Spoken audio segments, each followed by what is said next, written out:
Hi ಗೆಳೆಯರೆ, ನಿಮಗೆ CDL ಚೆಲುವ ಧ್ವನಿ ಲೋಕಕ್ಕೆ ಸ್ವಾಗತ. ಇವತ್ ನಾವ್ ನೋಡೋ ಮೂವಿ 2007ರಲ್ಲಿ ರಿಲೀಸ್ ಆದ ಫ್ರಾಕ್ಚರ್ ಅನ್ನೋ ಬ್ರಿಲಿಯಂಟ್ ಆದ ಇನ್ವೆಸ್ಟಿಗೇಷನ್ ಥ್ರಿಲ್ಲರ್ ಮೂವಿನ. ಆಕ್ಚುಲಿ ಈ ಮೂವಿನ ಮಾಡಿ ಅಂತ ನಮ್ಮ ಒಬ್ಬ ಸಬ್ಸ್ಕ್ರೈಬರ್ ರಿಕ್ವೆಸ್ಟ್ ಮಾಡಿದ್ರು. ಸೊ ಒಂದಕ್ಕೆ ಫ್ಯಾಮಿಲಿ ಆಗಿದ್ವಲ್ಲ, ಅದೇ ಜೋಶ್ ನಲ್ಲಿ ಇದು ನಿಮಗಾಗಿ ಫಾರ್ ಎವ್ರಿ 1K ರೀಚ್ ನಲ್ಲೂ ಸಬ್ಸ್ಕ್ರೈಬರ್ಸ್ ಗಳ ಬೇಡಿಕೆಯ ಮೂವಿನ ಮಾಡ್ತೀನಿ.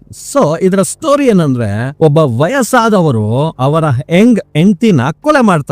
ಬಟ್ ಅದನ್ನ ಯಾರು ಪ್ರೂವ್ ಮಾಡಕ್ ಆಗದೆ ಇರೋ ತರ ಇಂಟೆಲಿಜೆಂಟ್ ಆಗಿ ಮಾಡ್ತಾರೆ. ಇದನ್ನೇ ಒಬ್ಬ ಯಂಗ್ ಲಾಯರ್ ಪ್ರೂವ್ ಮಾಡ್ತಾನೋ ಇಲ್ವೋ ಅನ್ನೋದೇ ಸ್ಟೋರಿ. ಬನ್ನಿ ಈಗ ಮೂವಿ ಒಳಗೋಗಿ ಆ ಮುದುಕನ ಮಸಲತ್ತನ್ನ ನೋಡೋಣ. ಬಟ್ ಅದಕ್ಕಿಂತ ಮುಂಚೆ ಇನ್ನು ಯಾರ್ಯಾರು ಸಬ್ಸ್ಕ್ರೈಬ್ ಮಾಡ್ಕೊಂಡಿಲ್ವೋ ದಯಮಾಡಿ ಸಬ್ಸ್ಕ್ರೈಬ್ ಮಾಡ್ಕೊಳ್ಳಿ ಮಾರ್ಯಾರೆ. ಮೂವಿಯ ಸ್ಟಾರ್ಟಿಂಗ್ ನಲ್ಲೇ ಒಬ್ಬ ವಯಸ್ಸಾದ ಏರೋನಾಟಿಕ್ ಇಂಜಿನಿಯರ್ ನ ತೋರಿಸ್ತಾರೆ. ಅವರೇ ಈ ಏರೋನಾಟಿಕ್ ವರ್ಕ್ಶಾಪ್ ನ ಓನರ್ ಕೂಡ. ಅವರನ್ನ ನಾವು ಸೀನಿಯರ್ ಅಂತ ಕರೆಯೋಣ. ಅವರು ಕೆಲಸ ಮುಗಿಸಿ ಕಾರ್ ನಲ್ಲಿ ಹೋಗ್ತಾರೆ. ನೆಕ್ಸ್ಟ್ ಒಂದು ಹೋಟೆಲ್ ನಲ್ಲಿ ಒಳ್ಳೆ ರೊಮ್ಯಾನ್ಸ್ ಗೆ ರಿಲೇಷನ್ಸ್ ಗಳ ತರ ಒಂದು ರೊಮ್ಯಾಂಟಿಕ್ ಜೋಡಿನ ತೋರಿಸ್ತಾರೆ. ಹಾಗೆ ಸೀನಿಯರ್ ಕಾರ್ ಕೂಡ ಅದೇ ಹೋಟೆಲ್ ಹತ್ರ ಬಂದು ನಿಲ್ಲುತ್ತೆ. ಅಲ್ಲೇ ಇದ್ದ ಟೆಲಿಫೋನ್ ಬೂತ್ ಇಂದ ಕಾಲ್ ಮಾಡಿದ ಸೀನಿಯರ್, ನಾನು ಒಬ್ಬ ಪೊಲೀಸ್ ಹತ್ರ ಮಾತಾಡ್ಬೇಕು, ಅವ್ರು ಇದಾರ ಅಂತ ವಿಚಾರಿಸಿ ನೆಕ್ಸ್ಟ್ ಆ ಹೋಟೆಲ್ ನಲ್ಲಿ ಎಂಜಾಯ್ ಮಾಡ್ತಾ ಇದ್ದ ಜೋಡಿಗಳನ್ನ ನೋಡಿದ ಸೀನಿಯರ್ ಗೆ ಎಲ್ಲೋ ಉರಿ. ಅದೇ ಉರಿಯಲ್ಲಿ ಜೋಡಿಯ ರೂಮ್ ಗೆ ಇಲ್ಲಿಗಲ್ ಆಗಿ ಹೋಗಿ ಒಳಗೆಲ್ಲ ಏನೇನಿದೆ ಅಂತ ನೋಡ್ಕೊಂಡು ಅಲ್ಲಿಂದ ವಾಪಸ್ ಮನೆಗೆ ಹೋದ ಸೀನಿಯರ್ ಮನೆಯೊಳಗಿದ್ರೆ ಹೋಟೆಲ್ ನಲ್ಲಿ ನೋಡಿದ್ವಲ್ಲ ಜೋಡಿ, ಅವರು ಕೂಡ ಸೀನಿಯರ್ ಮನೆ ಹತ್ರ ಬರ್ತಾರೆ. ಅದ್ರಲ್ಲೂ ಈ ಬರ್ಮಿಂಗ್ ಹ್ಯಾಮ್ ನಲ್ಲಿ ಬೆಲ್ಲಿ ಡ್ಯಾನ್ಸರ್ ತರ ಇದ್ಲಲ್ಲ, ಅವಳು ಸೀನಿಯರ್ ನ ಮನೆ ಒಳಗೆ ಬರ್ತಾಳೆ. ಆಗ್ಲೇ ನಮಗ್ ಗೊತ್ತಾಗೋದು ಇವಳು ಸೀನಿಯರ್ ನ ಹೆಂಡತಿ. ಅಂದ್ರೆ ಹೋಟೆಲ್ ನಲ್ಲಿ ಇದ್ದಿದ್ ಯಾರು ಅಂತ ನಾವ್ ಯೋಚಿಸ್ತಾ ಇದ್ರೆ ನಮ್ಗೆ ಹೀಗ ಅನ್ಸಿದ್ರೆ, ಇನ್ನು ಆ ವಿರಹ ವಿದ್ರಾವಕ ದೃಶ್ಯ ನೋಡಿದ ಸೀನಿಯರ್ಗೆ ಎಲ್ಲೆಲ್ಲಿ ಎಷ್ಟೆಷ್ಟು ಉರಿತಾ ಇರ್ಬೇಡ. ಅದ್ಯಾವದನ್ನು ತೋರಿಸದ ಸೀನಿಯರ್ ಹೆಂಡತಿನ ತಪ್ಕೊಂಡ ಮೇಲೆ, ನೋಡಮ್ಮ ನಾನೀಗ ಮಾಡೋ ಕೆಲ್ಸ ಎಷ್ಟು ನೋವಾಗುತ್ತೋ ನಿನ್ಗೆ ಗೊತ್ತಿಲ್ಲ, ಆದ್ರೆ ನಾವು ತುಂಬಾ ಇಷ್ಟ ಪಡ್ತಾರೋರು ನಮ್ಮನ್ನ ನೋಡ್ತಾ ಇರ್ಬೇಕಾದ್ರೇನೆ ಅವ್ರನ್ನ ಸಾಯಿಸೋದು ಎಷ್ಟು ಕಠೋರವಾಗಿರುತ್ತೆ ಗೊತ್ತಾ ಅಂತ ಹೇಳಿ ಗನ್ ತಗೊಂಡು ಅವರ ಹೆಂಡತಿನ ಶೂಟ್ ಮಾಡ್ತಾರೆ. ಆ ಸೌಂಡ್ ಕೇಳಿ ಗಾರ್ಡನ್ ನಲ್ಲಿ ಕೆಲಸ ಮಾಡ್ತಾ ಇದ್ದವರೆಲ್ಲ ಏನದು ಅಂತ ನೋಡೋಕೆ ಬಂದ್ರೆ, ಇಲ್ಲಿ ಒಳಗೆ ಫೈರ್ ಆದ್ಮೇಲೆ ಕೆಳಗೆ ಬಿದ್ದ ಬುಲೆಟ್ಸ್ ನಲ್ಲಿದ್ದ ಫಿಂಗರ್ ಪ್ರಿಂಟ್ಸ್ ನೆಲ್ಲ ಕ್ಲೀನ್ ಮಾಡಿ ನೆಕ್ಸ್ಟ್ ಹಾಗೆ 3 ರೌಂಡ್ ಕಿಟಕಿ ಗ್ಲಾಸ್ ಗೆ ಫೈರ್ ಮಾಡ್ತಾನೆ ಸೀನಿಯರ್. ಇದನ್ನ ನೋಡಿದ ಆ ಮನೆ ಹತ್ರ ಬಂದವರೆಲ್ಲ ಗಾಬರಿಯಾಗಿ ಓಡ್ತಾರೆ. ಅದನ್ನೆಲ್ಲ CCTV ಮೂಲಕ ಸೀನಿಯರ್ ನೋಡಿದ್ರೆ, ಲೇ ಮಂಗೋಲಿಯಾದಲ್ಲಿರೋ ಮಂಗೂಸ್ ತಾತ ಏನೋ ಮಾಡ್ತಾ ಇದೀಯಾ ಅಂತ ನಾವು ಕನ್ಫ್ಯೂಸ್ ಆಗಿದ್ರೆ, ನೆಕ್ಸ್ಟ್ ಅವನು ಹಾಕೊಂಡಂತ ಬಟ್ಟೆನೆಲ್ಲ ಬಿಸಿ ನೀರಲ್ಲಿ ತೊಳೆದು ತಾನೂ ಸ್ನಾನ ಮಾಡ್ಕೋತಾನೆ. ಅಷ್ಟರಲ್ಲಿ ಅಲ್ಲಿಗೆ ಪೊಲೀಸ್ನವರೆಲ್ಲ ಬರ್ತಾರೆ. ಇದ್ರಲ್ಲೊಂದು ಟ್ವಿಸ್ಟ್ ಏನಂದ್ರೆ, ಅಲ್ಲಿ ಬಂದಿರೋ ಪೊಲೀಸ್ ನಲ್ಲಿ ಸೀನಿಯರ್ ನ ವೈಫ್ ನ ಕಳ್ಳ ಲವರ್ ಕೂಡ ಇರ್ತಾನೆ. ಅವನ ಬಗ್ಗೆನೆ ಸೀನಿಯರ್ ಟೆಲಿಫೋನ್ ಬೂತ್ ನಲ್ಲಿಂದ ವಿಚಾರಿಸಿದ್ದು. ಯಾಕಂದ್ರೆ ಅವನು ಸ್ಟೇಷನ್ ನಲ್ಲಿ ಇದ್ದಾನೋ ಇಲ್ಲ ಇವರ ವೈಫ್ ಜೊತೆ ಇದ್ದಾನೋ ಅಂತ ತಿಳ್ಕೊಳ್ಳೋಕೆ. ಇದನ್ನೆಲ್ಲಾ ನೋಡಿದ ನಮಗೆ ಇವನ್ ಯಾರೋ ಇಂಟೆಲಿಜೆಂಟ್ ಹುಟ್ಟಿದ ಇನ್ಸ್ಟ್ರೂಮೆಂಟ್ ಇದ್ದಂಗ ಅವನೇ ಅನ್ಸುತ್ತೆ. ನೆಕ್ಸ್ಟ್ ಸೀನಿಯರ್ ಮನೆ ಗೇಟ್ ಓಪನ್ ಮಾಡಿ ಆ ಲವರ್ ಪೊಲೀಸ್ ನ ಮಾತ್ರ ಒಳಕ್ಕೆ ಬರಕ್ ಹೇಳ್ತಾನೆ. ಸೀನಿಯರ್ ಕೈಲಿ ಗನ್ ನೋಡಿದ ಲವರ್ ಪೊಲೀಸ್, ಅದೇನೇ ಆಗ್ಲಿ ಪರವಾಗಿಲ್ಲ ಮಾತಾಡ್ಕೊಳ್ಳೋಣ, ಗನ್ನ ಸೈಡ್ ಗಿಡಿ ಅಂದ್ರೆ ಸೀನಿಯರ್ ನೀವು ತಂದಿರೋ ಗನ್ನ ಇಡಿ ಅಂತಾನೆ. ಸೊ ಇಬ್ರು ಗನ್ನ ಟೇಬಲ್ ಮೇಲೆ ಇರ್ತಾರೆ. ಒಳಗೆ ಬಂದ ಲವರ್ ಬಾಡಿನ ನೋಡ್ತಾನೆ. ಹಾಗೆ ಅಲ್ಲೇ ಇದ್ದ ಒಂದು ಫೋಟೋ ನೋಡಿ ಶಾಕ್ ಆಗ್ತಾನೆ. ಯಾಕಂದ್ರೆ ಅದು ಇವನ ಲವರ್. ಅಯ್ಯಯ್ಯೋ ನನ್ನ ಲವರ್ ನ ಸಾಯಿಸ್ಬಿಟ್ಟ ಅಂತ ಅವಳ ಬಾಡಿ ಹತ್ರ ಹೋಗಿ ಅಳ್ತಾನೆ. ಯಾಕೋ ಈ ತರ ಮಾಡಿದೆ ಅಂತ ಸೀನಿಯರ್ ಗೆ ಲವರ್ ಪೊಲೀಸ್ ಹಾಕೊಂಡು ಗುಮ್ತಾ ಇದ್ರೆ, ಹೊರಗೆ ಇದ್ದ ಪೊಲೀಸ್ ಅವರೆಲ್ಲ ಒಳ ಬಂದು ವೈಫ್ ನ ಚೆಕ್ ಮಾಡಿದ್ರೆ ಅವಳಿನ್ನು ಸತ್ತಿಲ್ಲ. ಅವಳನ್ನ ಆಂಬುಲೆನ್ಸ್ ನಲ್ಲಿ ಹಾಸ್ಪಿಟಲ್ ಗೆ ಕಳಿಸಿ ಸೀನಿಯರ್ ನ ಅರೆಸ್ಟ್ ಮಾಡಿ ಪೊಲೀಸ್ ಕಾರ್ ನಲ್ಲಿ ಕೂರಿಸ್ತಾರೆ. ನೆಕ್ಸ್ಟ್ ಸೀನಿಯರ್ ಮನೆ ಒಳಗೆಲ್ಲ ಎವಿಡೆನ್ಸ್ ಕಲೆಕ್ಟ್ ಮಾಡ್ತಾರೆ. ಅದೇ ಗನ್ನು ಅಲ್ಲೇ ಬಿದ್ದಿದ್ದ ರೌಂಡ್ಸ್ ಎಲ್ಲ ಕಲೆಕ್ಟ್ ಮಾಡ್ತಾ ಇದ್ರೆ, ಅಲ್ಲೇ ಕಾರ್ ಹೊರಗೆ ನಿಂತಿದ್ದ ಲವರ್ ಪೊಲೀಸ್ ಅನ್ನು ಸೀನಿಯರ್ ಕಾರ್ ಒಳಗೆ ನಿಂದ ಒಂದು ಕಿಂಡಲ್ ಲುಕ್ ನಲ್ಲಿ ನೋಡಿದ್ರೆ, ನೆಕ್ಸ್ಟ್ ನಮ್ಮ ಹೀರೋನ ತೋರಿಸ್ತಾರೆ. ಅವರು ಕೂಡ ಒಬ್ಬ ಲಾಯರ್. ಅದ್ರಲ್ಲೂ ಹೀರೋ ತನ್ನ ಕೆಲಸದಲ್ಲಿ ಒಳ್ಳೆ ಟ್ರ್ಯಾಕ್ ರೆಕಾರ್ಡ್ ಇಟ್ಟಿರ್ತಾರೆ. ಇದ್ರಿಂದಾನೆ ದೊಡ್ಡ ಲಾಯರ್ ಅಸೋಸಿಯೇಟ್ಸ್ ಆದ ಸಿನ್ಸ್ ನಲ್ಲಿ ಕೆಲಸ ಗಿಟ್ಟಿಸ್ಕೊಂಡವ್ರೆ. ಇನ್ನು ಸ್ವಲ್ಪ ದಿನದಲ್ಲಿ ಈಗಿರೋ ಕೆಲಸ ಬಿಟ್ಟು ಆ ಅಸೋಸಿಯೇಟ್ ನಲ್ಲಿ ಜಾಯಿನ್ ಆಗ್ತಾರೆ. ಅದಕ್ಕೂ ಮುಂಚೆ ಸಿನ್ಸ್ ಲಾಯರ್ ಅವ್ರ ಆಫೀಸ್ ನಲ್ಲಿ ಇವತ್ತು ನೈಟ್ ಪಾರ್ಟಿ ಇರುತ್ತೆ. ಸೊ ಈ ಕೆಲ್ಸಕ್ಕೆ ಹೋಗೋ ಮುಂಚೆ ಎಲ್ರನ್ನು ಪರಿಚಯ ಮಾಡ್ಕೋಬೇಕು ಅಂತ ಆ ಪಾರ್ಟಿಗೆ ಹೋಗಕ್ಕೆ ಕೋರ್ಟ್ ಎಲ್ಲ ರೆಡಿ ಮಾಡ್ತಾ ಇದ್ರೆ, ಅದೇ ಟೈಮ್ ನಲ್ಲಿ ಈಗ ಕೆಲಸ ಮಾಡ್ತಾ ಇರೋ ಹೀರೋನ ಬಾಸ್ ಕರೆದು, ನೋಡಪ್ಪ ಒಂದು ಕೇಸ್ ಬಂದಿದೆ, ಬಟ್ ಅವನೇ ಆಲ್ರೆಡಿ ತನ್ನ ಹೆಂಡತಿನ ತಾನೇ ಸಾಯಿಸಿದೆ ಅಂತ ಒಪ್ಕೊಂಡವನೇ ಸುಮ್ನೆ ಕೋರ್ಟ್ ಕೋರ್ಟ್ ನಲ್ಲಿ ನೀನು ಅವನ ಆಪೋಸಿಟ್ ಲಾಯರ್ ಆಗಿ ಅಟೆಂಡ್ ಆಗು, ಅವನೇ ಒಪ್ಕೊಂತಾನೆ ನಾನೇ ಸಾಯಿಸ್ದೆ ಅಂತ. ಜಡ್ಜ್ ಕೂಡ ಇವತ್ತೇ ಕ್ಲೋಸ್ ಮಾಡಿ ಕಳಿಸ್ತಾರೆ. ಅಂತಂದ್ರೆ ಏನ್ ಬಾಸ್ ನೀವು, ನಾನು ಇವತ್ತೇ ಪಾರ್ಟಿಗೆ ಹೋಗೋಣ ಅಂದ್ರೆ ಈಗ ಹೇಳ್ತಾ ಇದ್ದೀರಲ್ಲ, ಅಲ್ಲೇನೋ ಇಯರಿಂಗ್ ಆಗಲ್ಲ ತಾನೆ, ಸರಿ ಅಟೆಂಡ್ ಮಾಡ್ತೀನಿ ಬಿಡಿ ಅಂತ ಹೇಳಿ ಕೋರ್ಟ್ಗೆ ಹೀರೋ ಬಂದ್ರೆ ಅಲ್ಲಿ ಸೀನಿಯರ್ ಕೂಡ ಇರ್ತಾನೆ. ಏನೇ ಆದ್ರೂ ತನ್ನ ಆಪೋಸಿಟ್ ಲಾಯರ್ ಅಂದ್ರೆ ಸ್ವಲ್ಪ ಕೋಪ ಇರುತ್ತೆ ಅಲ್ವಾ.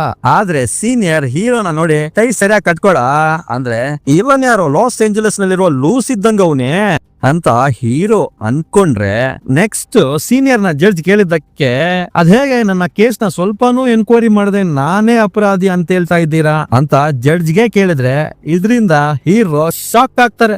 ಏನೇ ಆಗ್ಲಿ, ನಾನೇನೇ ಸ್ಟೇಟ್ಮೆಂಟ್ ಕೊಟ್ಟಿರ್ಲಿ ಅದು ಪ್ರೂವ್ ಆಗ್ಬೇಕಲ್ಲ, ಸೊ ನನ್ನ ಕೇಸ್ ಹಿಯರಿಂಗ್ ಆಗ್ಲೇಬೇಕು, ಅದನ್ನ ನಾನೇ ನನ್ನ ಪರವಾಗಿ ವಾದ ಮಾಡ್ಬೇಕು ಅಂತ ಎಲ್ರಿಗೂ ಒಂದು ಟ್ವಿಸ್ಟ್ ಕೊಡ್ತಾನೆ. ಯಾರೇ ಸಾಮಾನ್ಯ ಮನುಷ್ಯ ಈ ತರ ಕೇಳಿದ್ರೆ ಪರ್ಮಿಷನ್ ಕೊಡ್ಬೇಕು ಅಂತ ಕಾನೂನೇ ಇದೆ, ಇನ್ನು ಕೋರ್ಟ್ ಬೇಡ ಅನ್ನುತ್ತಾ, ಸೊ ಕೋರ್ಟ್ ಕೂಡ ಒಪ್ಕೋತಾರೆ. ಆನ್ ದ ವೇಲಿ ಅಟೆಂಡ್ ಮಾಡಿ ಹೋಗೋಣ ಅನ್ಕೊಂಡ್ರೆ ಇದ್ಯಾವ್ದಪ್ಪ ಇದು right to self representation case ಅಂತ ಹೀರೋ ಅನ್ಕೊಂಡು ನೈಟ್ ಪಾರ್ಟಿಗೆ ಹೋಗೋಣ ಅಂತ ಕಾರ್ ಹತ್ರ ಬಂದ್ರೆ ಅಲ್ಲಿಗೆ ಬಂದ ಲವರ್ ಪೊಲೀಸ್ ಒಳ್ಳೆ ಸಮ್ಮರ್ ನಲ್ಲಿ ಹುಟ್ಟಿದ ಸ್ಮಗ್ಲರ್ ಇದ್ದಂಗ ಅವನಲ್ಲ ಸೀನಿಯರ್, ಏನೋ ಸಂಚ್ ಮಾಡ್ತವನೆ ಹುಷಾರು ಅಂತಂದ್ರೆ ನೀನೇ ಯಾರು ಅಂತ ಗೊತ್ತಿಲ್ಲ, ಇನ್ ಅವನ್ ಯಾರು ಅಂತ ನಾನ್ ಯಾಕೆ ತಲೆ ಕೆಡ್ಸ್ಕೊಳ್ಳಿ, ಹೋಗ್ ಅಂತೇಳಿ ಪಾರ್ಟಿಗೆ ಹೋದ್ರೆ ಅಲ್ಲಿ ಹೀರೋ ಹತ್ರ ಬಂದ ಒಬ್ಳು ವೈಟ್ ವಯ್ಯಾರಿ ಮಾತಾಡ್ತಾಳೆ. ಅವಳ್ನ ನಾವು ವೈಟ್ ಟೀ ಅಂತಾನೆ ಕರೆಯೋಣ. ವೈಟ್ ಟೀ ಹೀರೋ ಹತ್ರ ಮಾತಾಡ್ತಾ, ನೋಡಪ್ಪ ಕೆಲ್ಸ ಸಿಕ್ತು ಅಂತ ತುಂಬಾ ಗರ್ವ ಎಲ್ಲ ಪಡಬೇಡ, ಯಾಕಂದ್ರೆ ಈ ಆಫೀಸ್ ನಲ್ಲಿ ನಿನಗಿಂತ ಸೀನಿಯರ್ ಗಳಿದ್ದಾರೆ, ಅವ್ರಿಗೆಲ್ಲ ಆಟಿಟ್ಯೂಡ್ ಎಲ್ಲ ತೋರ್ಸ್ಬೇಡ ಅಂತ ವೈಟ್ ಟೀ ಬುದ್ಧಿ ಹೇಳಿದ್ರೆ, ಹಾಗೆ ಮಾಡ್ತೀನಿ ಮೇಡಮ್ ಅಂತ ವೈಟ್ ಗೆ ಉತ್ತರ ಕೊಟ್ಟ ಹೀರೋ ನೆಕ್ಸ್ಟ್ ಪೊಲೀಸ್ ಸ್ಟೇಷನ್ ಇಂದ ಬಂದ ಕಾಲ್ ಅಟೆಂಡ್ ಮಾಡಿದ್ರೆ ಅಲ್ಲಿ ಪೊಲೀಸ್ ನೋನು ಕೊಟ್ಟಾನ್ ನೋಡಿ ಹೀರೋಗೊಂದು ಟ್ವಿಸ್ಟ್. ಅದೇನಂದ್ರೆ ಸೀನಿಯರ್ ಮನೆಯಲ್ಲಿ ಸೀಸ್ ಮಾಡಿದ್ರಲ್ಲ ಗನ್ನು ಬುಲೆಟ್, ಅದ್ರಲ್ಲಿ ಆ ಗನ್ ಫೈರೇ ಆಗಿಲ್ವಂತೆ, ಬಟ್ ಬುಲೆಟ್ಸ್ ಏನೋ ಮ್ಯಾಚ್ ಆಗ್ತಾ ಇದೆ, ಆದ್ರೆ ಈ ಗನ್ ನಿಂದ ಫೈರ್ ಆಗಿಲ್ವಂತೆ. ಅಂದ್ರೆ ಫೈರೇ ಮಾಡಿಲ್ಲ, ಆ ಬುಲೆಟ್ ಹೇಗೆ ಬಂತು, ಆ ಬುಲೆಟ್ಸ್ ಮೇಲೆ ಯಾವ್ದು ಫಿಂಗರ್ ಪ್ರಿಂಟ್ಸ್ ಕೂಡ ಇಲ್ವಂತೆ, ಅದಲ್ದೆ ಸೀನಿಯರ್ ನ ಬಟ್ಟೆಗಳ ಮೇಲಾಗ್ಲಿ ಯಾವ್ದೇ ರಕ್ತ ಕರೆಗಳಿಲ್ಲ. ಇದೆಲ್ಲ ನೋಡಿದ್ರೆ ಸೀನಿಯರ್ ಮೇಲಿರುವ ಆರೋಪಗಳೆಲ್ಲಾನು ಪ್ರೂವ್ ಮಾಡೋಕೆ ಆಗಲ್ಲ ಅಂತ ಪೊಲೀಸ್ ನವನಂದ್ರೆ, ಹೌದಾ ಓಕೆ ಸೀನಿಯರ್ ಯಾಕೆ ಬೇರೆ ಗನ್ ನಿಂದ ಶೂಟ್ ಮಾಡಿರಬಾರ್ದು ಅಂತ ಹೀರೋ ಮತ್ತೆ ಆ ಪೊಲೀಸ್ ಇಬ್ರು ಸೀನಿಯರ್ ನ ಮನೆಗೋಗಿ ಮನೆಯೆಲ್ಲ ಜಲಸಿ ಜಾಲ ಆಡಿದ್ರು, ಬೇರೆ ಗನ್ ಸಿಗ್ಲಿಲ್ಲ. ಆದ್ರೆ ಆ ಗನ್ ಬಾಕ್ಸ್ ನಲ್ಲಿ 4 ಬುಲೆಟ್ ಇಲ್ಲ, ಅದು ಫೈರ್ ಆಗಿ ಸಿಕ್ಕ ಬುಲೆಟ್ಸ್ ಅಂತ ಕನ್ಫರ್ಮ್ ಆಗುತ್ತೆ. ಬಟ್ ಸೀಸ್ ಮಾಡಿರೋ ಸೀನಿಯರ್ ನ ಗನ್ ಫೈರೇ ಆಗಿಲ್ಲ. ಬಟ್ ಹೌ ಅಂತ ಹೀರೋ ಬ್ರೈನ್ ನಲ್ಲಿರುವ ಸೆಲ್ಸ್ ಗೆಲ್ಲ ಕೆಲ್ಸ ಕೊಟ್ರು ಅರ್ಥ ಆಗ್ತಾ ಇಲ್ಲ. ನೆಕ್ಸ್ಟ್ ಹೀರೋ ಹೊಸ ಆಫೀಸ್ ನಲ್ಲಿರೋ ವೈಟಿನ ಮೀಟ್ ಮಾಡಿ ಈ ತರ ಒಂದು ತರಲೆ ಕೇಸ್ ಒಂದು ಸಿಕ್ಕಿದೆ, ಸೊ ಸ್ವಲ್ಪ ಲೇಟ್ ಆಗಿ ಕೆಲ್ಸಕ್ಕೆ ಜಾಯ್ನ್ ಆಗ್ತೀನಿ ಅಂತ ಹೇಳಿ ಇವ್ರ ಆಫೀಸ್ ಗೆ ಬಂದ್ರೆ ಅಲ್ಲಿ ಹೀರೋ ಸೀನಿಯರ್ ಗೆ ಅಡ್ವಾನ್ಸ್ ವಿಟ್ನೆಸ್ ಪ್ರೆಸೆಂಟೇಶನ್ ಫೈಲ್ ನ ಕಳ್ಸಿರ್ತಾರೆ. ಆದ್ರೆ ಅದನ್ನ ಸೀನಿಯರ್ ವಾಪಸ್ ಕಳ್ಸಿರ್ತಾನೆ. ಅದೇನಂದ್ರೆ ಯಾವುದೇ ಕೇಸ್ ವಾದ ಮಾಡ್ಬೇಕಾದ್ರೂ ನೆಕ್ಸ್ಟ್ ವಿಟ್ನೆಸ್ ಯಾರನ್ನ ಇವರು ಕರೆಸ್ತಾರೋ ಅದರ ಬಗ್ಗೆ ಆಪೋಸಿಟ್ ಲಾಯರ್ ಗೆ ಅಡ್ವಾನ್ಸ್ ಆಗಿ ತಿಳಿಸಿರ್ಬೇಕು. ಬಟ್ ಇಲ್ಲಿ ಸೀನಿಯರ್ ಅವರೇ ವಾದ ಮಾಡ್ತೀನಿ ಅಂದಿದ್ರಲ್ಲ, ಆದ್ದರಿಂದ ಅವ್ರಿಗೆ ಈ ಫೈಲ್ ಕಳ್ಸಿರ್ತಾರೆ. ಆದ್ರೆ ಆ ಟಾರ್ಚರ್ ಗುಟ್ಟಿದ ಟಾರ್ಟೈಸ್ ಸಂಘವನಲ್ಲ ಸೀನಿಯರ್, ಅದನ್ನ ವಾಪಸ್ ಕಳ್ಸೋನೆ. ಅದಕ್ಕೆ ಯಾರೋ ಇವನು ಅನ್ಕೊಂಡ ಹೀರೋ ಸ್ಟ್ರೈಟ್ ಆಗಿ ಸೀನಿಯರ್ ನ ಮೀಟ್ ಮಾಡೋಕೆ ಜೈಲ್ಗೆ ಹೋಗಿ, ಏನೇನ್ ಸಮಸ್ಯೆ ಅಂದ್ರೆ ಇದನ್ ಯಾವ್ದನ್ನು ಕೇರ್ ಮಾಡದ ಸೀನಿಯರ್ ಹೀರೋನ ಪೂರ್ವ ಪರ ಎಲ್ಲ ಹೇಳ್ತಾವನೆ. ಹೀರೋ ಏನು, ಅವನ ಸಕ್ಸಸ್ ರೇಟ್ ಏನು, ಯಾವ ಕೇಸ್ ಅಲ್ಲಿ ಸೋತವನೆ, ಅವನ ಬ್ಯಾಕ್ ಗ್ರೌಂಡ್ ಏನು, ಎಲ್ಲವನ್ನು ಹೇಳ್ತಾ ಇದ್ರೆ ಇದನ್ ಕೇಳಿದ ಹೀರೋಗೆ ಎಸ್ಟಿಮೇಟ್ ಮಾಡೋದ ಎಸ್ಟಾಬ್ಲಿಷ್ ಬಿಲ್ಡಿಂಗ್ ತರ ಇತ್ಕೊಂಡು ನನ್ ಬಗ್ಗೆ ನಿನಗೆ ಹೆಂಗೋ ಗೊತ್ತು ಅಂತಂದ್ರೆ, ತಮ್ಮ ನನ್ನ ಹತ್ರ ಒಬ್ಬ ಪತ್ತೆದಾರಿ ಪರಾಕ್ರಮಿ ಇದ್ದಾನಪ್ಪ, ಅವನೇ ನಿನ್ನ ಡೀಟೇಲ್ಸ್ ಎಲ್ಲ ಹೇಳಿದ್ದು. ಅದಲ್ದೆ ಅವನೇ ನನಗೆ ಆ ಲವರ್ ಪೊಲೀಸ್ಗೂ ನನ್ನ ಹೆಂಡತಿಗೂ ಅಫೇರ್ ಇರೋ ಬಗ್ಗೆ ಹೇಳಿದ್ದು. ಅದಕ್ಕೆ ನಾನು ಅವರಿದ್ದ ಹೋಟ್ಲ್ಗೆ ಹೋಗಿ ನೋಡಿದೆ, ಅದಾದ್ಮೇಲೆ ಎಲ್ಲ ನಡೆದಿದ್ದು.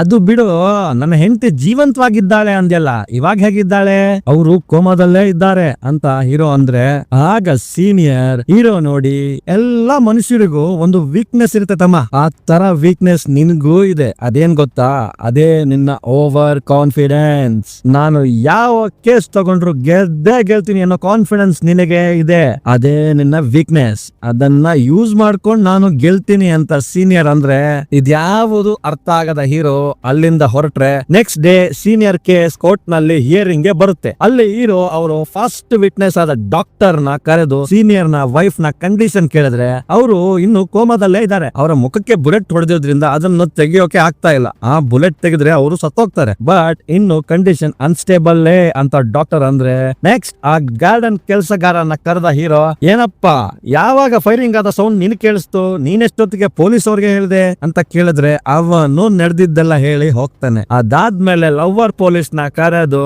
ಕ್ರೈಮ್ ಆದಾಗಿನಿಂದ ನೀವು ಒಳಗೋಗೋವರೆಗೂ ಮನೆಯ ಒಳಗಿಂದ ಹೊರಗೆ ಅಥವಾ ಹೊರಗಿನಿಂದ ಒಳಗೆ ಯಾರಾದ್ರೂ ಹೋಗಿದ್ರಾ ಅಂತ ಕೇಳಿದ್ರೆ ಅದಕ್ಕೆ ಲವರ್ ಪೊಲೀಸ್ ಆ ತರ ಯಾರು ಆ ಕ್ರೈಮ್ ಟೈಮ್ ಇಂದ ನಾವು ಅರೆಸ್ಟ್ ಮಾಡೋವರೆಗೂ ಯಾರು ಒಳಗೋಗಿಲ್ಲ, ಹೊರಗೆ ಬಂದೂ ಇಲ್ಲ ಅಂತ ಹೇಳ್ತಾ ಇರ್ಬೇಕಾದ್ರೇನೆ ಇಷ್ಟೊತ್ವರೆಗೂ ಶಾಂತವಾಗಿದ್ದ ಸೀನಿಯರ್ ಸಾಧಾರಣ ಎದ್ದು ಅಬ್ಜೆಕ್ಷನ್ ಅಂತಾನೆ. ಯಾಕಪ್ಪ ಅಬ್ಜೆಕ್ಷನ್ ಅಂತ ಜಡ್ಜ್ ಕೇಳಿದ್ರೆ, ನೋಡಿ ಸರ್ ಇಲ್ಲಿ ಹೇಗೆ ಮಾತಾಡ್ತಾರೆ ಅಂತ ನನಗೆ ಗೊತ್ತಿಲ್ಲ, ನನ್ನ ಸ್ಟೈಲ್ ನಲ್ಲೇ ನಾನು ವಾದ ಮಾಡ್ತೀನಿ. ಅಲ್ಲಿದ್ದಾನಲ್ಲ ಒಳ್ಳೆ ಎಕ್ಸ್ಟರ್ನಲ್ ಅಫೇರ್ಸ್ ಗೆ ಅಸೋಸಿಯೇಟ್ ತರ ಲವರ್ ಪೊಲೀಸ್, ಅವನ್ಗೂ ನನ್ನ ಹೆಂಡತಿಗೂ ಇಲ್ಲೀಗಲ್ ಅಫೇರ್ ಇತ್ತು ಅಂತ ಸೀನಿಯರ್ ಓಪನ್ ಕೋರ್ಟ್ ಅಲ್ಲೇ ಎಲ್ರಿಗೂ ಶಾಕ್ ಆಗೋ ರೀತಿ ಹೇಳಿದ್ರೆ, ಇದನ್ನೆಲ್ಲ ಕೇಳಿದ ಲವರ್ ಪೊಲೀಸ್ ಕೋಪದಲ್ಲಿ ಜಡ್ಜ್ ಮುಂದೆನೆ ಸೀನಿಯರ್ ನ ಬಖ್ ಅಂತ ಹೊಡೆದ್ರೆ, ಇದೆಲ್ಲ ನೋಡಿದ ಜಡ್ಜ್ ಸೀನಿಯರ್ ಮತ್ತೆ ಹೀರೋನ ಚೇಂಬರ್ ಗೆ ಕರೆಸಿ, ಏನ್ರೋ ನಿಮ್ ಕತೆ ಅಂತ ಕೇಳಿದ್ರೆ ಹೀರೋ, ಯುವರ್ ಆನರ್ ಇವನ ಅರೆಸ್ಟ್ ಮಾಡಿದಾಗ್ಲೇ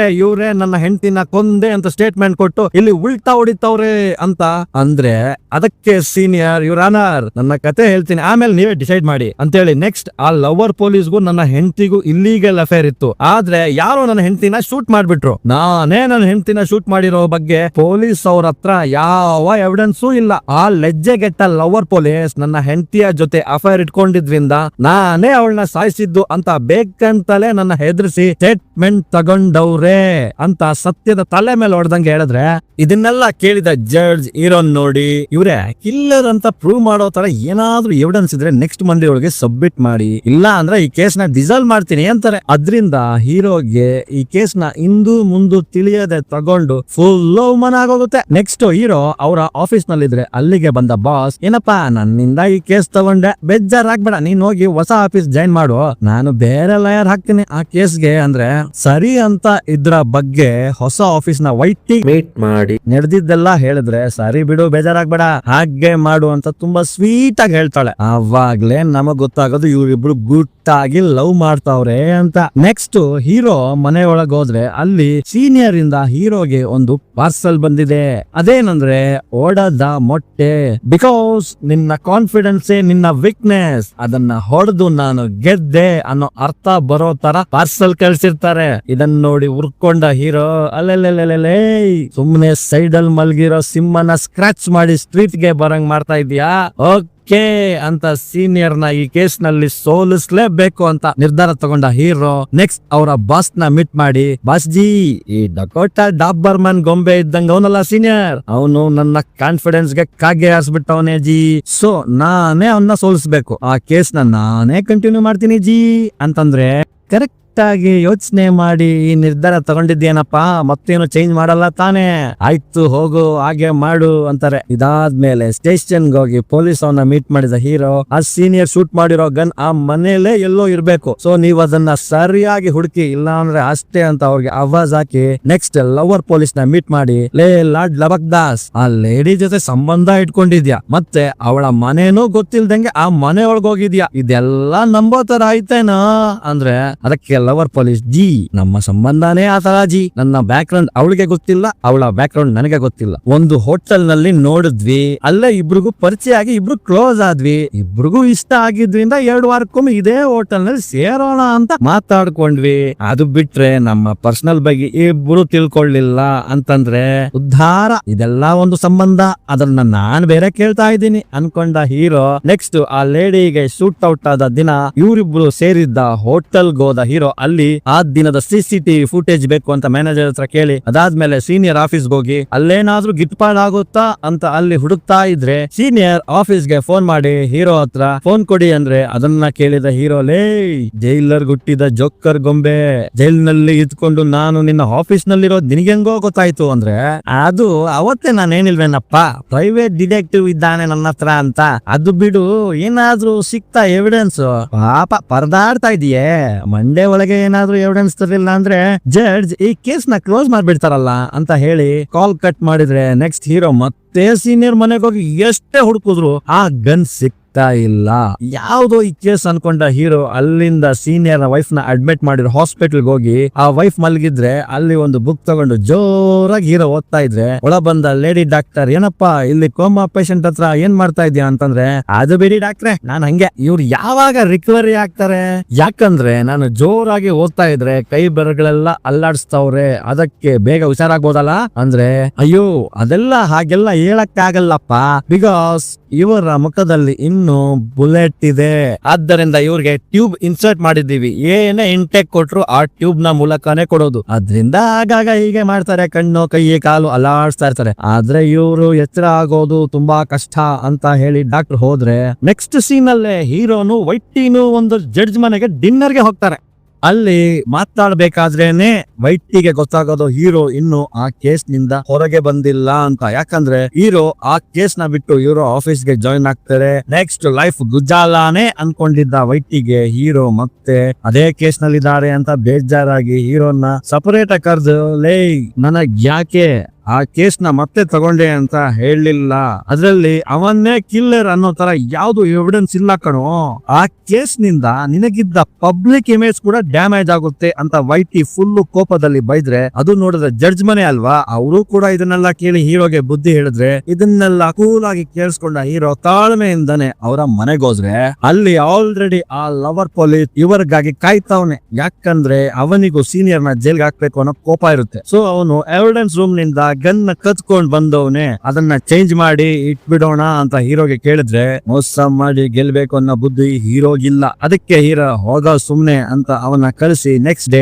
ಆ ಹೋಟೆಲ್ CCTV ಫುಟೇಜ್ ಬಂದಿರುತ್ತೆ. ಅದನ್ನ ನೋಡಿದ ಹೀರೋ ಅದ್ರಲ್ಲಿ ಯಾರೋ ಒಬ್ರು ಟೊಪ್ಪಿ ಹಾಕೊಂಡು ಆ ಜೋಡಿ ರೂಮ್ಗೆ ಇಲ್ಲಿಗಲ್ ಆಗಿ ಹೋಗವ್ರೆ ಅಂತ ಗೊತ್ತಾಗುತ್ತೆ. ಅದು ಬಾಡಿ ಶೇಪ್ ನೋಡಿದ್ರೆ ಸೀನಿಯರೇ ಅಂತ ಇವ್ರಿಗೆ ಗೊತ್ತು, ಬಟ್ ಎವಿಡೆನ್ಸ್ ನಲ್ಲಿ ಫೇಸ್ ಕ್ಲಿಯರ್ ಆಗಿ ಬರ್ಲಿಲ್ಲ ಅಂದ್ರೆ ಅದು ರಿಜೆಕ್ಟ್ ಆಗುತ್ತೆ. ಸೊ ಇದು ಕೆಲ್ಸಕ್ಕೆ ಬರಲ್ಲ ಅಂತ ಮತ್ತೆ ಗಂಡಾದ ಹೀರೋ ನೆಕ್ಸ್ಟ್ ಏನ್ ಮಾಡೋದು ಅಂತ ಗೊತ್ತಾಗ್ತಾ ಇಲ್ಲ, ಯಾಕಂದ್ರೆ ಮಂಡೆ ಒಳಗೆ ಎವಿಡೆನ್ಸ್ ನ ತರಬೇಕು ಅನ್ನೋ ಪ್ರೆಷರ್ ನಲ್ಲಿದ್ದ ಹೀರೋ ಇನ್ನೇನು ಮಾಡಕ್ಕಾಗಲ್ಲ, ಯಾವ್ದಾದ್ರು ಶಾರ್ಟ್ ಕಟ್ ಮಾಡಿ ಕೇಸ್ ನ ಎಕ್ಸ್ಟೆಂಡ್ ಮಾಡ್ಬೇಕು ಅನ್ಕೊಂಡು ಅಷ್ಟರಲ್ಲಿ ಆ ದಿನಾನೂ ಬಂದ್ಬಿಡುತ್ತೆ. ಆಗ ಹೀರೋನ ಅಸಿಸ್ಟೆಂಟ್ ಹುಡುಗಿನ ಕರೆದು, ನಾನು ಒಳಗೆ ಹಿಯರಿಂಗ್ ಹೋಗ್ತೀನಿ, ಸ್ವಲ್ಪ ಟೈಮ್ ಆದ್ಮೇಲೆ ನಿನಗೆ ಕಾಲ್ ಮಾಡ್ತೀನಿ, ನೀನು ಆಗ ಕಾಲ್ ಕಟ್ ಮಾಡಿ ಕೋರ್ಟ್ ಒಳ ಬಂದು ನನ್ನ ಕಿವಿಲಿ ಮರ್ಡರ್ ವೆಪನ್ ಸಿಕ್ತು ಅಂತ ಮಾತ್ರ ಹೇಳು, ಮಿಕ್ಕಿದ್ ನಾನು ನೋಡ್ಕೊಂತೀನಿ ಅಂತಂದ್ರೆ ನೆಕ್ಸ್ಟ್ ಕೋರ್ಟ್ ಗೆ ಹಾಗೆ ಒಳಗ್ ಹೋಗ್ತಾನೆ. ಅಲ್ಲಿ ಸೀನಿಯರ್ ಎದ್ದು, ಯುವರಾನರ್ ಇವ್ರ ಹತ್ರ ಆ ತರ ಯಾವುದೇ ಎವಿಡೆನ್ಸ್ ಇಲ್ಲ, ಸೊ ನೀವು ನನ್ನ ರಿಲೀಸ್ ಮಾಡ್ಬೇಕು ಅಂತ ಕೆಲವು ಸೆಕ್ಷನ್ ಗಳನ್ನೆಲ್ಲ ಸೇರ್ಸಿ ಸೀನಿಯರ್ ಸಾಲಿಡ್ ಆಗಿ ಹೇಳಿದ್ರೆ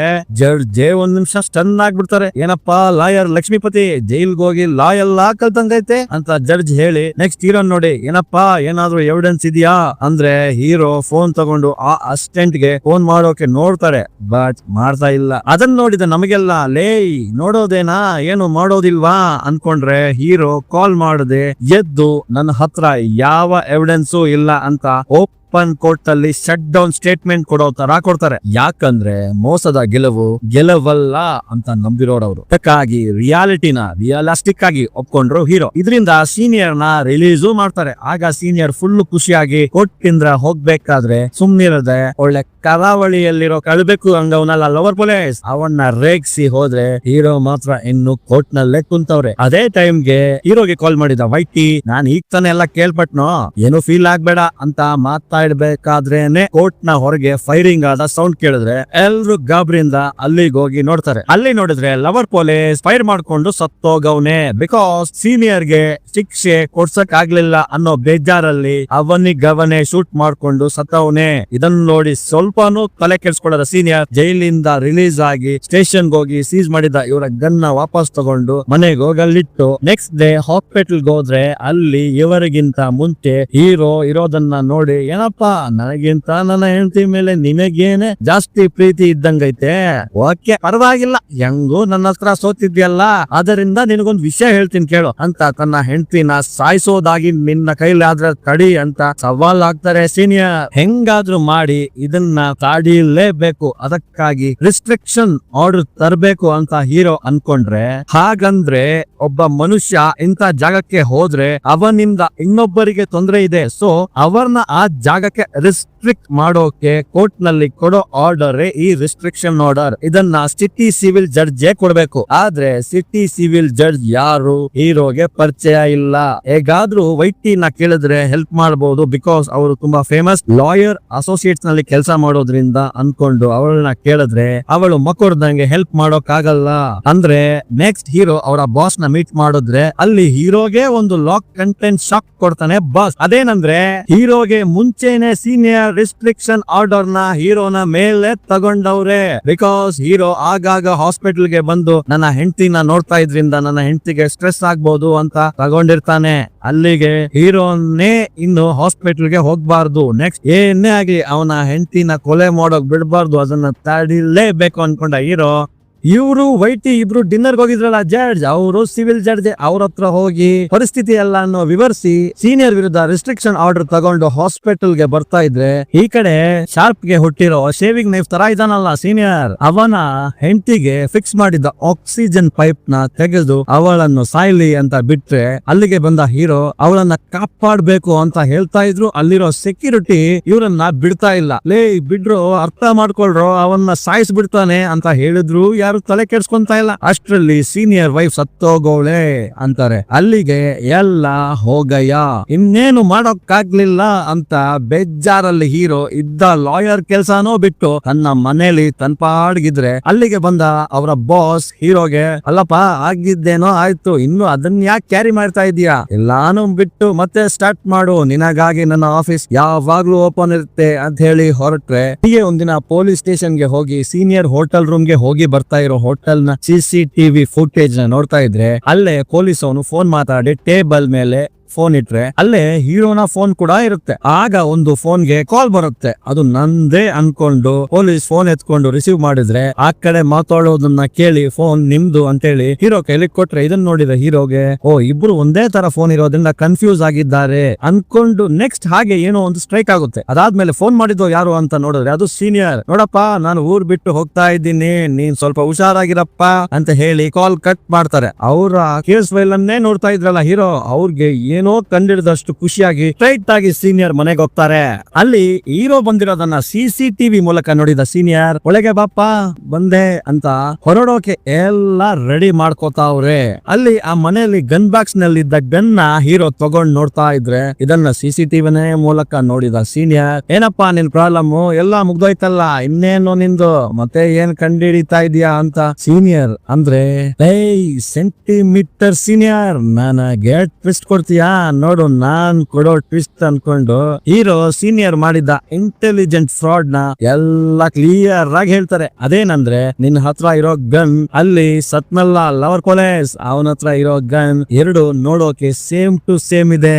ಇದಕ್ಕೇನ್ ಅರ್ಥ ಅಂತೀಯಾ, ನೀನು ಅವರ ಹೋಟೆಲ್ ರೂಮ್ ಹೋದಾಗ ನಿನ್ನ ಗನ್ ಅಲ್ಲಿಟ್ಟು ಲವರ್ ಪೊಲೀಸ್ ನ ಗನ್ ನ ನೀನು ತಗೊಂಡ್ ಬಂದಿದ್ಯಾ, ಅದು ಗೊತ್ತಿಲ್ಲದೆ ಅವನು ಆ ಗನ್ ನ ಅವನದೇ ಅನ್ಕೊಂಡು ಇಟ್ಕೊಂಡವನೇ. ಅದಲ್ಲದೆ ಮನೆಗೆ ಬಂದು ನೀನು ಲವರ್ ಪೊಲೀಸ್ ನ ಗನ್ ಗೆ ನಿನ್ನ ಬುಲೆಟ್ಸ್ ಹಾಕಿ ಅದರಿಂದ ಫೈರ್ ಮಾಡಿದ್ದೀಯಾ. ನೆಕ್ಸ್ಟ್ ಲವರ್ ಪೊಲೀಸ್ ಮನೆ ಒಳಗೆ ಬಂದಾಗ ಅವನು ಗನ್ ನ ಟೇಬಲ್ ಮೇಲಿಟ್ಟು ಗುಂಡೇಟು ತಿಂದ ನಿನ್ನ ಹೆಂಡತಿ ನೋಡ್ತಾ ಇದ್ದಾಗ ಗನ್ ನ ಎಕ್ಸ್ಚೇಂಜ್ ಮಾಡಿದ್ದೀಯಾ. ಇದ್ಯಾವುದು ನಮ್ಗೆ ಗೊತ್ತಿಲ್ಲದೆ ಎವಿಡೆನ್ಸ್ ಇಲ್ಲ, ಫೈರ್ ಆಗಿಲ್ಲ ಅಂತ ತಲೆ ಕೆಡ್ಸ್ಕೊಂಡು ಗುಗ್ಗುಗಳಾಗ್ಬಿಟ್ವಲ್ಲ ಇಷ್ಟ ದಿನ, ಇದೇ ತಾನೇ ನಡೆದಿರೋದು ಅಂತ ಹೀರೋನ ಕೇಳಿದ್ರೆ ಎಲ್ಲ ಕರೆಕ್ಟ್ ತಮ್ಮ, ಇನ್ಮೇಲೆ ನಿನ್ ಕೈಲಿ ಏನ್ ಮಾಡಕ್ ಆಗುತ್ತೆ, ಆಲ್ರೆಡಿ ನಾನು ಆ ಕೇಸ್ ನಿಂದ ಪ್ರಾಪರ್ ಆಗಿ ಹೊರಗೆ ಬಂದಾಯ್ತು. ಅದಲ್ದೆ ನೀನು ನನ್ನ ಮುಂದೆ ಸೋತಿರೋ ಗಾಂಡಲ್ಲಿ ಬೇಕಂತಾನೆ ಸುಳ್ಳು ಹೇಳ್ತಾವನೆ ಅಂತ ಹೇಳ್ಬಹುದು. ಅಲ್ಲಿಗೆ ಮತ್ತೆ ನಿನ್ನ ಪ್ರಯತ್ನ ಕ್ಲೋಸ್. ಸೊ ಬೆಟರ್ ಏನು ಟ್ರೈ ಮಾಡ್ಬೇಡ, ಅಲ್ಲಿಗೆ ಬಿಟ್ಬಿಡು ಅಂತ ಸೀನಿಯರ್ ಸಿಂಪಲ್ ಆಗಿ ಹೇಳಿದ್ರೆ, ಲೇ ಎನ್ಕೌಂಟರ್ ಎಲಿಸ್ವಾಮಿ ತಡಿ, ಫಸ್ಟ್ ಈ ಕೇಸ್ ನಡಿಬೇಕಾದ್ರೆ ನಿನ್ನ ಹೆಂಡತಿ ಇನ್ನು ಬದುಕಿದ್ಲು, ಅವಾಗ ಅವರ ಬಾಡಿಯಲ್ಲಿದ್ದ ಬುಲೆಟ್ ತೆಗಿಯಕ್ಕಾಗಿಲ್ಲ. ಆದ್ರೆ ಈಗ ಆ ಬುಲೆಟ್ ತೆಗೆದು ಫೈರ್ ಆಗಿರೋ ಗನ್ ಜೊತೆ ಮ್ಯಾಚ್ ಕೂಡ ಮಾಡಿ, ಅದಲ್ದೆ ಈಗ ಹಾಕೋದು ಹೊಸ ಕೇಸು ತಿಳಿತಾ. ಇನ್ನೊಂದು ಟ್ವಿಸ್ಟ್ ಏನಂದ್ರೆ ನೀವು ಹೋಟೆಲ್ ರೂಮ್ ಹೋಗಿ ಗನ್ ಎಕ್ಸ್ಚೇಂಜ್ ಮಾಡಿ ಬಂದಿರುವ CCTV ಫುಟೇಜ್ ಕೂಡ ನನ್ನ ಹತ್ರ ಇದೆ. ಅದು ಬೇರೆ, ನಿನ್ನ ಹೆಂಡತಿಗೆ ಫೈರಿಂಗ್ ಆದ ಟೈಮ್ ನಲ್ಲಿ ಲವರ್ ಪೊಲೀಸ್ ಇಲ್ಲಿರ್ಲಿಲ್ಲ, ಅಷ್ಟೇ ಸಾಕು ನಿನ್ಗೆ ಗುಡ್ ಟೈಡಲು, ಬನ್ನಿ ಹೋಗೋಣ ಅಂತ ಬಾಗಿಲು ತೆಗೆದ್ರೆ ಹೊರಗೆ ಫುಲ್ ಪೊಲೀಸ್. ಬಿಕಾಸ್ ಹೀರೋ ಮೊದಲೇ ಪೊಲೀಸ್ಗೆ ಈ ನಿಜಾನ ಹೇಳಿ ನೆಕ್ಸ್ಟ್ ಸೀನಿಯರ್ ಹತ್ರ ಬಂದಿರ್ತಾರೆ. ಇದೇನು ಗೊತ್ತಿಲ್ಲ ಸೀನಿಯರ್ ಸಿಂಪಲ್ ಆಗಿ ಸಿಗಾಕೋತಾರೆ. ಇನ್ನು ಸ್ವಲ್ಪ ಹಿಯರಿಂಗ್ ಆದ್ಮೇಲೆ ಸೀನಿಯರ್ಗೆ ಶಿಕ್ಷೆ ಆಗೋ ತರ ತೋರಿಸಿ ಮೂವಿನ ಮುಗಿಸ್ತಾರೆ. ಇದು ನಮ್ಮ ಸಬ್ಸ್ಕ್ರೈಬರ್ ಒಬ್ರು ಸಜೆಸ್ಟ್ ಮಾಡಿದ ಮೂವಿ. ಅದನ್ನ ನನ್ ಸ್ಟೈಲ್ ಅಲ್ಲಿ ಹೇಳಿದೀನಿ. ಹೇಗಿದೆ ಅಂತ ಕಮೆಂಟ್ ಮಾಡಿ. ಹಾಗೆ ನಿಮ್ಗೆ ಯಾವ ಜೋನರ್ ಅಲ್ಲಿ ಮೂವಿ ಬೇಕೋ ಅದನ್ನ ಕೇಳಿ, ಅದನ್ನ ನಾನು ಮಾಡ್ತೀನಿ ಅಂತ ಹೇಳಿ. ಇನ್ನು ಯಾರ್ಯಾರು ಸಬ್ಸ್ಕ್ರೈಬ್ ಆಗಿಲ್ವೋ ದಯಮಾಡಿ ಸಬ್ಸ್ಕ್ರೈಬ್ ಆಗಿ ಮಾರಾಯರೆ. Thank you.